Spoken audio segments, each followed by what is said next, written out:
હે ઓટાકુ fame, welcome to મન tales. તો આપણે આજે જોઈએ છે, લાસ્ટમાં જોયું હતું બધા ટીમને બેકઅપ જોઈએ છે. એન્ડોની ઓવર પાવર કરે છે બધી ટીમ, તો બધાએ ક્રોસ મોકલી દીધું હતું ગ્રુપમાં. તો અત્યારે જ આપણે જોઈએ છે તો સાકુરા નીરઈને પૂછે છે શું થયું. ત્યાં નીરે એને આન્સર આપે છે કે every one needs a backup in all location at all location, કે બધી લોકેશન પર બેકઅપ જોઈએ છે. ત્યાં નીરે સાકુરાને પૂછે છે કે આપણે શું કરીએ એમ. આજે આપણને એન્ડો અને ચિકા ટાકીસી બે વાત કરતા જોવા મળે છે. ત્યાં એન્ડો ટાકીસીને કહે છે કે તને ખબર છે આજનો દિવસ મેં કેમ ચૂઝ કર્યો? 3 જ મિનિટ બાકી છે ને આજનો દિવસ મેં કેમ ચૂઝ કર્યો? એટલે ચૂઝ કર્યો કેમ કે એ તારો બર્થડે છે, 3 મિનિટમાં તારો બર્થડે છે. ત્યાં ટાકીસી એને રિપ્લાય આપે છે કે I honestly don't care about it, મને કંઈ પડી નહીં એની એમ. ત્યાં એન્ડો રિપ્લાય કરે છે કે હા સાચી વાત છે, તને કંઈ પડી નહીં હોય, but it's not an ordinary birthday party. એમ કહે છે આ ઓર્ડિનરી બર્થડેના પાર્ટી નથી, આ ફેસ્ટિવલ છે. તો ચલો સ્ટાર્ટ કરીએ આ ફેસ્ટિવલને એમ. એટલે હવે અટેક કરવાનું એ ચાલુ કરે છે. તે આપણે ઉમિયા ચેન જોવા મળે છે અને એ બી ફોનમાં જોવે છે કે બધા જ ગ્રુપે ક્રોસ મોકલ્યું છે અને હસે છે, કહે છે કે ઇટ્સ નોસ્ટેલ્જિયા, એટલે પુરાની યાદો તાજી થઈ ગઈ એમ કહે છે ઇન શોર્ટ.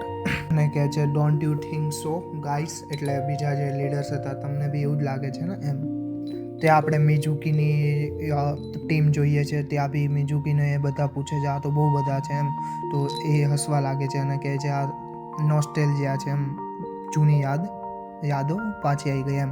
અને આપણે પછી જોઈએ છે જોજોની ટીમને, કે જોજો બી એવું જ કહે છે કે અમે જ્યારે ફ્યુરિનમાં પહેલાં આવ્યા હતા ત્યારે અમે આવું સ્ટફ રોજ ફેસ કરતા હતા એમ. અને પછી સુબાકી ચેનની બી આવે છે તો એ બી એમ જ કહે છે કે આનાથી બી ગઈ ગુજરી સિચ્યુએશન અમે ફેસ કરેલી છે જ્યારે અમે ફ્યુરિનમાં આવ્યા હતા ત્યારે એમ. ત્યાં હિરાગીની ટીમ બી જોવા મળે છે અને એ બી એમ કે ઇટ્સ ગિવિંગ મી સ્ટમક, એટલે હસવું આવે છે કે પેટમાં દુખવા લાગે છે એમ, નોસ્ટેલિયા ફીલ કરીને એમ.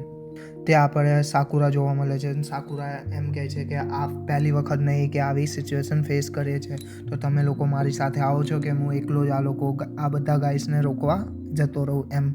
સાકુરા એની ટીમવાળાને કહે છે. ત્યાં જ આપણે જોઈએ છે સુગેરો કહે છે કે સાકુરા બિલકુલ ફની નથી. તો કિર્યુ કહે છે કે એ સિચ્યુએશનને આમ નોર્મલાઇઝ કરે છે અને જે બી પેનિક થઈ રહ્યા છે એ લોકોને નોર્મલાઇઝ કરે છે, તો આપણે એનો સપોર્ટ કરવો જોઈએ. તો સુગેરાને એવું કહે છે કિર્યુ. ત્યાં જ ફાઇટ ચાલુ થઈ જાય અને આપણો સાકુરા ભાગે છે સૌથી પહેલાં, અને પછી બીજા બધા બી એની પાછળ જાય છે ફાઇટ કરવા માટે. બધા જ ભાગી રહ્યા છે અને લેટ્સ ડુ ધીસ એમ કહીને આ ચેપ્ટર અહીંયા કમ્પ્લીટ થઈ રહ્યું છે.